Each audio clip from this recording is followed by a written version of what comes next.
Friends, ಎಲ್ಲರಿಗೂ ನಮಸ್ಕಾರ. ಇವತ್ತಿನ ವಿಡಿಯೋದಲ್ಲಿ ನಾವು ಫ್ರೈಡ್ ರೈಸ್ ಹೇಗೆ ಮಾಡೋದು ಅನ್ನೋದನ್ನು ನೋಡೋಣ. ಮೊದಲಿಗೆ ನಾನು ಬಾಣಲೆ ಬಿಸಿಯಾದ ನಂತರ ಅದಕ್ಕೆ ಸ್ವಲ್ಪ ಎಣ್ಣೆ ಹಾಕ್ತಾ ಇದ್ದೀನಿ. ನಾನಿಲ್ಲಿ ತೆಂಗಿನ ಎಣ್ಣೆಯನ್ನು ಬಳಸ್ತಾ ಇರೋದು.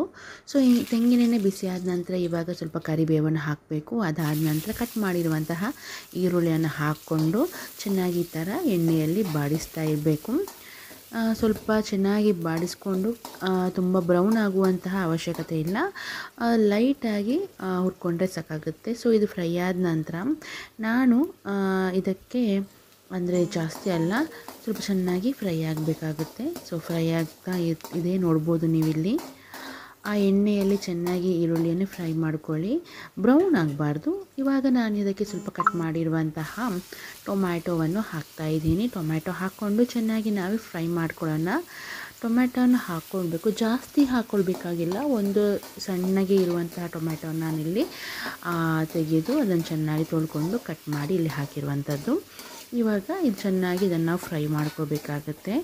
ಎಣ್ಣೆಯಲ್ಲಿ ಹಾಕ್ಕೊಂಡು ಚೆನ್ನಾಗಿ ಫ್ರೈ ಆಗಬೇಕು.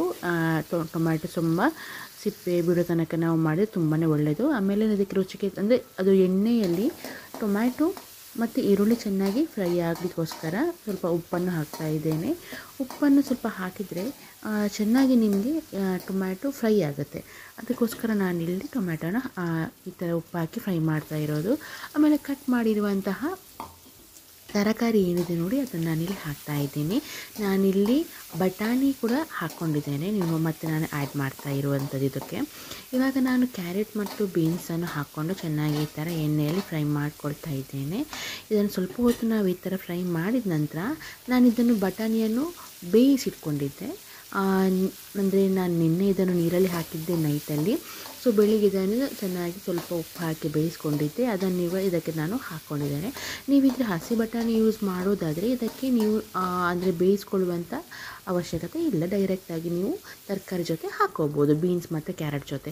ಇದಾದ ನಂತರ ನೋಡಿ, ಇದು ಮಸಾಲೆ ನಾನು ಏನಿಲ್ಲ, ಮಿಕ್ಸಿಗೆ ಕೊತ್ತಂಬರಿ ಸೊಪ್ಪು ಆಮೇಲೆ ಹಸಿಮೆಣಸಿದೆಲ್ಲ ಅದನ್ನು ಹಾಕ್ಕೊಂಡು ಚೆನ್ನಾಗಿ ರುಬ್ಕೊಂಡಿರುವಂಥದ್ದು. ಆ ಒಂದು ಪೇಸ್ಟನ್ನು ನಾನು ಇದಕ್ಕೆ ಹಾಕಿರುವಂಥದ್ದು. ಯಾಕೆ ಇದರಿಂದ ಟೇಸ್ಟ್ ಉಂಟಲ್ಲ ತುಂಬಾ ಚೆನ್ನಾಗಿ ಬರುತ್ತೆ. ಸೊ ಹಾಗಾಗಿ ನಾನು ಇದು ಮಸಾಲೆಯನ್ನು ಹಾಕ್ಕೊಳ್ತಾ ಇದ್ದೇನೆ. ಈ ಥರ ಒಮ್ಮೆ ನೀವು ಮಾಡಿ ನೋಡಿ, ತುಂಬಾ ಚೆನ್ನಾಗಿ ರುಚಿಯಾಗಿರುತ್ತೆ, ತುಂಬಾ ಟೇಸ್ಟಿಯಾಗಿರುತ್ತೆ. ಸೊ ನೀವು ಇದನ್ನೊಮ್ಮೆ ಮನೇಲಿ ಟ್ರೈ ಮಾಡಿ, ಓಕೆನಾ.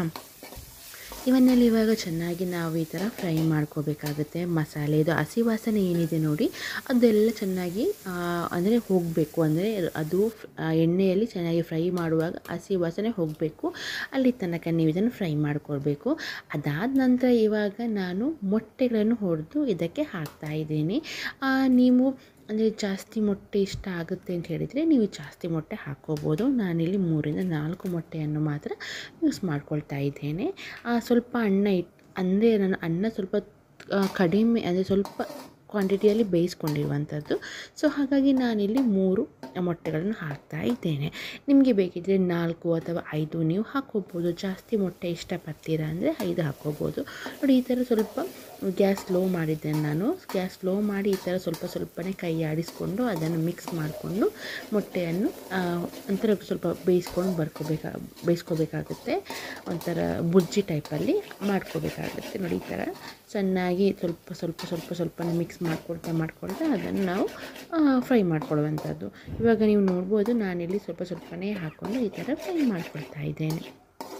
ಸೊ ನಾನಿವಾಗ ಇದಕ್ಕೆ ಅನ್ನ ರೆಡಿ ಮಾಡಿಟ್ಕೊಂಡಿದ್ದೇನೆ. ಅದು ಅನ್ನ ಯಾವ ರೀತಿ ಮಾಡಿದ್ದೇನೆ ಅಂತ ಹೇಳಿದರೆ, ನಾನು ಮೊದಲಿಗೆ ಕುಕ್ಕರಿಗೆ ಎಣ್ಣೆ ಹಾಕಿ ಸ್ವಲ್ಪ ತೆಂಗಿನ ಎಣ್ಣೆ ಹಾಕ್ಕೊಂಡಿದ್ದೇನೆ. ಅದು ಎಣ್ಣೆ ಹಾಕಿದ ನಂತರ ಅದಕ್ಕೆ ನಾವು ಈ ಶುಂಠಿ ಬೆಳ್ಳುಳ್ಳಿ ಪೇಸ್ಟ್ ಇದೆ ಅಲ್ವ, ಅದನ್ನು ಹಾಕ್ಕೊಂಡಿದ್ದೇನೆ. ಅದು ಹಾಕಿದ ನಂತರ ಅದಕ್ಕೆ ಸ್ವಲ್ಪ ಈರುಳ್ಳಿ ಹಾಕ್ಕೊಂಡು ಚೆನ್ನಾಗಿ ಈರುಳ್ಳಿ ಫ್ರೈ ಮಾಡಿಕೊಂಡು ಸ್ವಲ್ಪ ಅರಶಿನ ಹಾಕ್ಕೊಂಡು ಅದಕ್ಕೆ ಆಮೇಲೆ ಅಕ್ಕಿಯನ್ನು ಹಾಕ್ಕೊಂಡು ಅದಕ್ಕೆ ಬೇಕಾದಷ್ಟು ನೀರನ್ನು ಹಾಕ್ಕೊಂಡು ರುಚಿಗೆ ತಕ್ಕಷ್ಟು ಉಪ್ಪನ್ನು ಹಾಕ್ಕೊಂಡು ನಾನು ಇಲ್ಲಿ ಬೇಯಿಸಿಟ್ಕೊಂಡಿರುವಂಥದ್ದು. ಇದು ನೋಡ್ಬೋದು ನೀವು. ಸೊ ಇದನ್ನು ಇವಾಗ ನಾವೀಗ ರೆಡಿ ಮಾಡಿರುವಂತಹ ಫ್ರೈಡ್ ರೈಸ್ ಮಸಾಲ ಇದೆ ಅಲ್ವ, ಅದಕ್ಕೆ ಅನ್ನವನ್ನು ಹಾಕ್ತಾ ಇದ್ದೇನೆ. ಅನ್ನ ಹಾಕಿದ ನಂತರ ಇದನ್ನು ಈ ಥರ ಚೆನ್ನಾಗಿ ನಾವು ಮಿಕ್ಸ್ ಮಾಡ್ಕೋಬೇಕಾಗುತ್ತೆ. ಚೆನ್ನಾಗಿ ಮಿಕ್ಸ್ ಮಾಡಿಕೊಂಡು ಫುಲ್ ಮಿಕ್ಸ್ ಮಾಡ್ಕೊಳ್ಳಿ. ಅನ್ನವನ್ನು ಮಸಾಲೆ ಜೊತೆ, ಅನ್ನ ಜೊತೆ ಮಸಾಲೆ ಫುಲ್ ಚೆನ್ನಾಗಿ ಮಿಕ್ಸ್ ಆಗಬೇಕು. ಸೊ ಅಲ್ಲಿ ತನಕ ನೀವು ತುಂಬ ಚೆನ್ನಾಗಿ ಮಿಕ್ಸ್ ಮಾಡ್ಕೋಬೇಕಾಗುತ್ತೆ. ನೋಡ್ಬೋದು ನೀವು ಯಾವ ರೀತಿ ಇವಾಗ ಮಸಾಲೆ ತುಂಬ ಚೆನ್ನಾಗಿ ಮಿಕ್ಸ್ ಆಗಿದೆ ಅಂತ. ಸೊ ಇದಾದ ನಂತರ ನೀವು ನೋಡ್ಬೋದು ಇದು ಆಲ್ಮೋಸ್ಟ್ ನಿಮಗೆ ರೆಡಿ ಆಗಿದೆ. ಓಕೆನಾ? ನಾನು ಹೇಳಿದ್ದೆ ನಿಮಗೆ ಮರ್ತೋಗ್ಬಿಟ್ಟೆ, ಅನ್ನಕ್ಕೆ ನಾನು ಬೇಯಿಸ್ಲಿಕ್ಕೆ ಇಟ್ಟೆ ಅಂತ ಹೇಳಿದ್ನಲ್ವ, ಆವಾಗ ನಾನು ಒಂದು ಪಲಾವ್ ಎಲೆ ಅಂತ ಹೇಳ್ಬೋದು, ಆ ಪಲಾವ್ ಎಲೆಯನ್ನು ಕೂಡ ನಾನು ಹಾಕಿದ್ದೆ ತುಂಬ ಟೇಸ್ಟಿಗೋಸ್ಕರ. ಓಕೆನಾ? ಅದು ನಿಮಗೆ ಆಪ್ಷನಲ್ಲೇ, ಬೇಕಿದ್ರೆ ನೀವು ಹಾಕ್ಬೋದು ಅಥವಾ ಸ್ಕಿಪ್ ಬೇಕಾದರೂ ಮಾಡ್ಬೋದು. ಓಕೆನಾ? ಇವಾಗ ನೀವು ನೋಡ್ಬೋದು ರುಚಿಯಾಗಿರುವಂತಹ ಬಿಸಿ ಬಿಸಿಯಾಗಿರುವಂಥ ಟೇಸ್ಟಿಯಾಗಿರುವಂತಹ ಫ್ರೈಡ್ ರೈಸ್ ನಾವು ಈಸಿಯಾಗಿ ಮನೆಯಲ್ಲೇ ಮಾಡಿಕೊಂಡು ತಿನ್ಕೋಬೋದು. ನೋಡಿ, ಇದು ರೆಡಿಯಾಗಿದೆ, ಸಿಂಪಲ್ ಆಗಿದೆ. ಟೇಸ್ಟ್ ಏನು ಕೇಳ್ತೀರಾ ಫ್ರೆಂಡ್ಸ್, ಅಷ್ಟು ಚೆನ್ನಾಗಿದೆ, ಅದ್ಭುತವಾಗಿದೆ. ಮನೆಯಲ್ಲೊಮ್ಮೆ ಖಂಡಿತ ನೀವು ಟ್ರೈ ಮಾಡಿ, ಆಮೇಲೆ ತುಂಬಾ ಎಂಜಾಯ್ ಮಾಡ್ತೀರಾ. ತುಂಬಾ ಟೇಸ್ಟಿಯಾಗಿದೆ, ನಿಮಗೆ ಇಷ್ಟವೂ ಆಗುತ್ತೆ, ನಾನು ಅದು ಗ್ಯಾರಂಟಿ ಹೇಳ್ತಾ ಇದ್ದೀನಿ. ನಮ್ಮ ಮನೆಯಲ್ಲೂ ನಾನು ಟ್ರೈ ಮಾಡಿರುವಾಗ ತುಂಬಾ ಇಷ್ಟಪಟ್ಕೊಂಡು ತಿಂದಿದ್ದಾರೆ. ಸೊ ನೀವು ಒಮ್ಮೆ ಟ್ರೈ ಮಾಡಿ, ತುಂಬಾ ಟೇಸ್ಟಿಯಾಗಿದೆ, ತುಂಬ ಅಂದರೆ ತುಂಬಾ ರುಚಿಯಾಗಿರುವಂತಹ ಒಂದು ಫ್ರೈಡ್ ರೈಸ್ ಅಂತಲೇ ಹೇಳ್ಬೋದು. ಮನೆಯಲ್ಲಿ ನಾವು ಈಸಿಯಾಗಿ ಆರಾಮವಾಗಿ ಕಡಿಮೆ ಒಂದು ಮಸಾಲೆಗಳನ್ನು ಯೂಸ್ ಮಾಡಿಕೊಂಡು ನಾವು ಮಾಡ್ಕೋಬೋದು. ಮನೆಯಲ್ಲಿ ಟ್ರೈ ಮಾಡಿ. ನನ್ನ ವೀಡಿಯೋಗೆ ಇಷ್ಟರವರೆಗೆ ಯಾರೆಲ್ಲ ಸಬ್ಸ್ಕ್ರೈಬ್ ಆಗಿಲ್ವೋ ನನ್ನ ಚಾನಲ್ ಸಬ್ಸ್ಕ್ರೈಬ್ ಮಾಡ್ಕೊಳ್ಳಿ. ಹಾಗೆ ವಿಡಿಯೋ ಇಷ್ಟ ಆಗಿದರೆ ಲೈಕ್ ಮಾಡಿ. ಹಾಗೆ ಈ ವಿಡಿಯೋವನ್ನು ಆದಷ್ಟು ಎಲ್ಲರಿಗೂ ಶೇರ್ ಮಾಡಿ. ಮುಂದಿನ ವಿಡಿಯೋದಲ್ಲಿ ನಾವು ಭೇಟಿಯಾಗೋಣ. ಅಲ್ಲಿಯ ತನಕ ಧನ್ಯವಾದ.